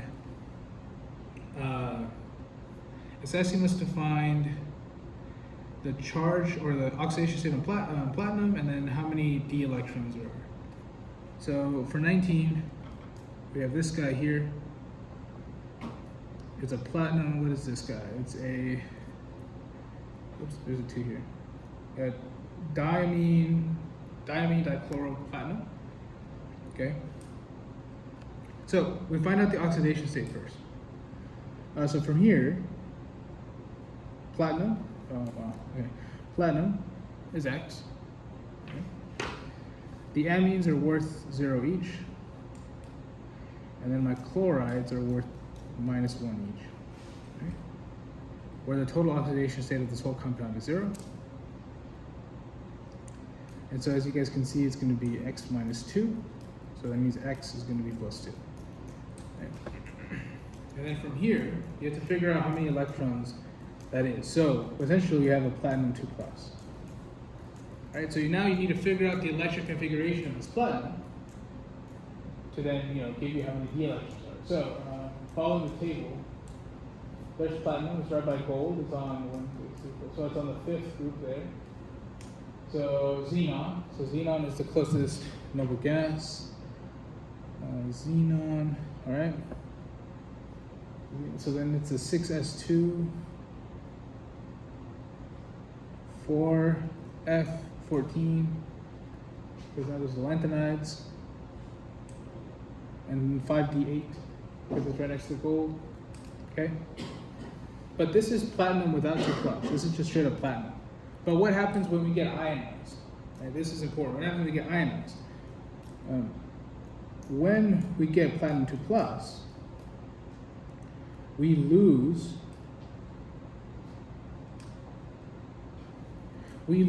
the highest energy orbital electrons first. So in this case, 6, obviously having the highest quantum number means it's the highest energy orbital. Therefore, since it's the highest energy orbital, it loses both of those electrons to give you platinum 2+. Okay? So you lose those guys, but that doesn't really change anything about your D. So regardless, you just end up with 8 D electrons. Between the D and F, which one has a higher energy? It depends. So D and F themselves, they're just about suborbitals. What you're looking for is the quantum number. The principal quantum number tells you all about the different energy, or which one's higher energy. So just for this case, right, the 4F14 and the 6S, for example. Yeah. Or you said D, right? Sorry. So the 4 and the 5. Yeah. Since 5 is higher, it has a higher. Or since 5 is higher, that orbital is in higher energy than the F14. When you get into quantum mechanics, if you were to take quantum mechanics, it's not necessarily true, but it's okay for this case. Yeah. Okay, finally, they ask you then for 19, they give you information. They say square planar. It's square planar. Okay, and then they ask you to try to draw this. Okay, so square planar is specifically associated with octahedral geometry, except square planar is missing 2 ligands. Okay, so that's very different. So one thing that people might make a mistake on is when you try to draw this, right? There's only 4 ligands, so some people might draw a tetrahedron, right? But that square planar is a hint, right? So, platinum.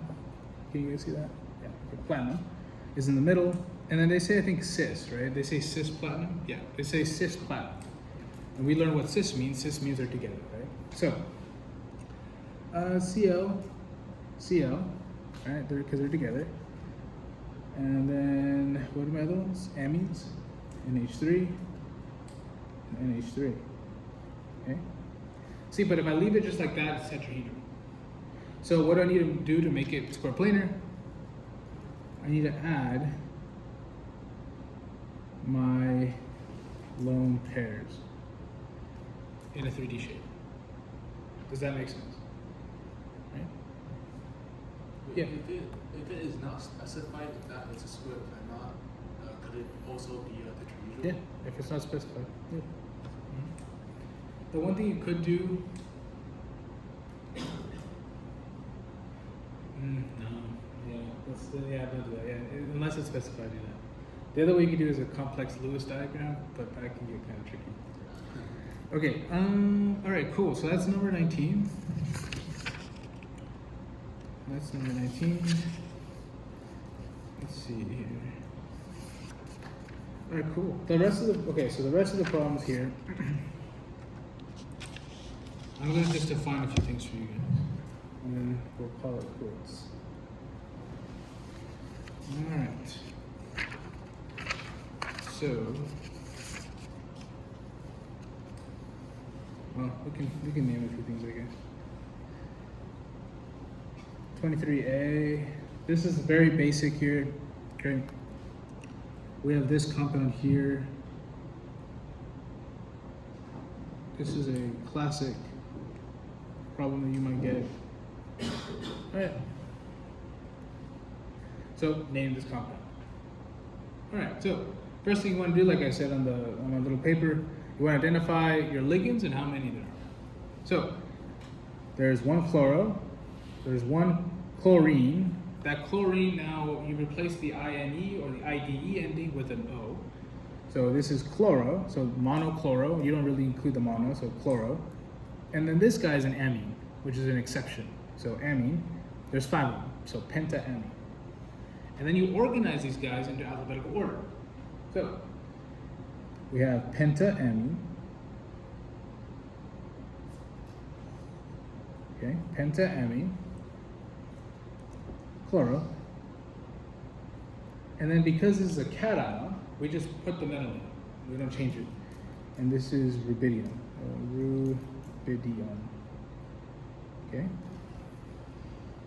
And then the final check you want to do, you need one, you're missing the oxidation state of the rubidium. But this is where you need to check this. Let's see what it is. So the amines, again, like we said, have a 0 charge. But this chlorine has a -1 charge. And this is X. So X minus 1 equals +2. So X equals +3.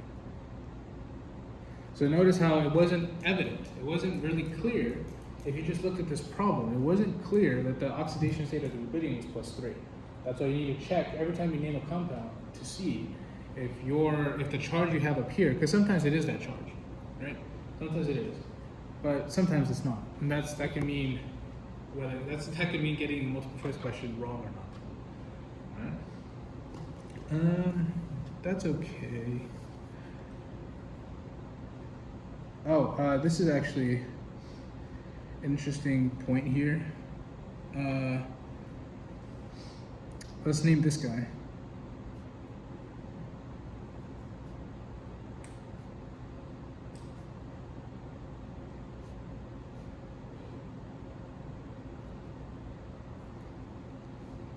Okay. You should be able to name that. Yeah, it's Ian. Yep. That's Ian. Yes, but you can't abbreviate it when you actually name it. So, this is En, right? Now En is a bidentate ligand. Okay, but so that tells us that we need to use a different configuration of membrane. So instead of di, tri, tetra, we use the modified version. So it's bis, tris, tetrachus, right? Because ethylene diamine already has a di in there. So there's 3 of them. So this is tris, ethylene, diamine, tris, ethylene, diamine, and then because this is a cation, we just name it. This is manganese. I spell that one. Manganese. And then ethylene diamine, actually, what's interesting is this doesn't have a charge. So this is just 3, 0. So X plus 0 equals +2. So manganese is actually +2 in this case. Right? And just to kind of give you some context, this ethylene part is actually this 2 carbon area right here. So ethylene and then diamine, there's 2 amines. So ethylene diamine is literally just describing what you're seeing. Okay. But yeah, indeed, this is En. Okay. All right, cool.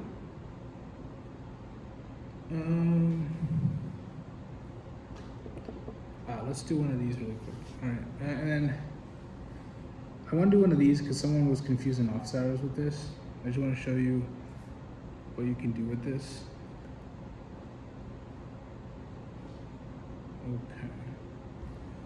Okay, so let's look at number 25. Oh, I put A. Let's do something more complex. Let's do 25C. So it's asking us to find the chemical formula for a certain name, right? Now I didn't write the name, but they gave us that when you do like sodium, it should be like sodium dicyano dioxoferrate. So it's sodium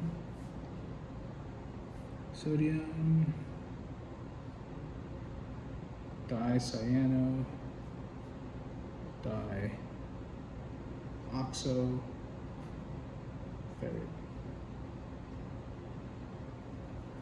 And give us 3 charge there. Okay, so they're asking us to write this in chemical structure form, right? Okay, so you see that there's sodium. Cool. All right, Na. I wouldn't combine anything yet. I would kind of keep them separately until the end. But we have Na, and then let's try to figure this out. So ferrate is an exception, but it's a very common one. You should know. This is iron. So Fe. And also remember that when you write the name, so see how it's ligand metal? The chemical formula is actually metal ligand. So in this case, iron is here, ferrate. So dicyano, this is cyan. If you look at the paper, if it ends in O, it probably means it had an IDE. So this is cyanide. So it looks like, so dicyanide is like this, 2CN, right? And then oxo, oh, it's not oxo, it's oxalato. It's not oxo, it's dioxalato, okay? Dioxalato is probably going to be oxalate. Right? Oxalate can be abbreviated as OX. Right, and it actually looks, but yeah, oxalate. Oxalate looks like this. And it actually has 2 negative charges on it. Right, so it's actually -2 overall. But regardless, that's what we have so far. Okay? But here's the thing. Now we need to combine them. And you can't just combine them like that, because you don't know what the charge is over here. And that's what you have to figure out before you combine it with sodium. Okay? Finally, what you do here is, based on what they give you here in the formula, the oxidation state here for the iron is +3. The oxidation state for the cyanide, -1, yes, but because there's 2, -2. Right, so yeah, you're right. This is 2 times -1. For the oxo, it's 2 times -2, which is a total of -4. And then remember what we've been doing this whole time is this number up here is actually our total oxidation number for the whole complex.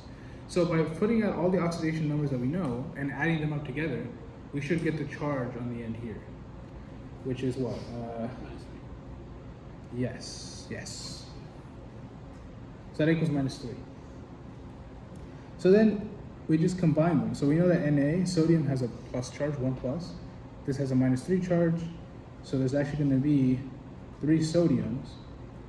So this is the compound they're talking about. Sodium, dicyano, dioxalato, ferrate 3. Does that make sense? Okay, that's something people were confused on in office hours. I just wanted to mention that. All right, cool. The last thing, I'm not going to really write it too much, so I'll just kind of look through it. But here is a discussion on isomers. a really quick one without going into too much detail. All right, so the big thing here that you need to know, that it's actually an exam, right? If you're given like 4 options and you're told which one's an isomer, which one isn't, the first thing you should realize is that just check to make sure it's an isomer in the first place. So an isomer are 2 chemical species with identical formulas, but they have different structure. So if they have different formulas, they're not even isomers. So don't even consider them as options. Okay? This is number 33, by the way. A structural, okay, so that's just straight up an isomer, right? Now, a structural isomer is something that they differ in covalent connectivity, which means, so you guys have taken organic chemistry, but this is an ether.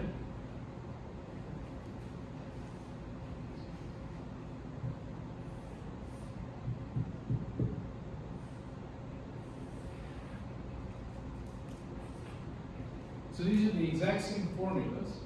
However, this oxygen is connected to 2 carbons, and this oxygen is only connected to 1 carbon. But they're isomers. They're called structural isomers. So this is a structural isomer here where they differ in the connectivity of atoms. Okay. And then at the bottom here, stereoisomers. This is where they differ in 3D orientations. This is specifically for organic molecules. Don't worry about this now. You're going to see it in like 2 weeks. So it's going to be there. All right. And finally, coordination isomers are actually really cool. Basically, for a coordination isomer, the ligands are exchanged between 2 metals, which is really cool. But typically, you see here how the cobalt is paired up with the ammonia here, but now here it's paired up with the cyanide from the chromium here. Okay. So that's a coordination isomer. Linkage isomers are actually also pretty important. It's when an ambidentate ligand binds to a central metal differently. So here we have the nitro group, which is NO2 minus. But this nitro group the N and the oxygen can both bond with that iron. And this is what this is showing. So here, the NO is binding with the oxygen, and here it's binding with the N. But both are chemically appropriate. And then finally, what you guys are probably interested in. So geometric isomers is you're looking at stuff like cis-trans isomerization, which we covered in class. Cis means they're together, trans means they're across the metal center. The other options are FAC and MER, which I haven't covered much at all. But what I really like about FAC and MER is if you look at the face. So when you look at an octahedral, right? So this is the metal center here.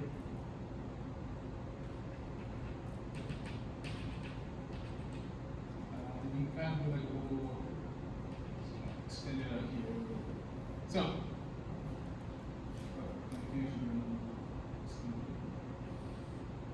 All right. So wait a second. All right, so see this, so this is an octahedral. Remember how I showed you in class with the model, we can actually get like a little diamond, right?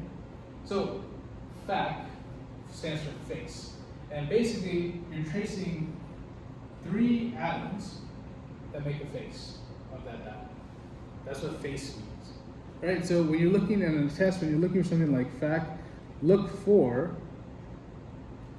3 of the same ligands. Okay?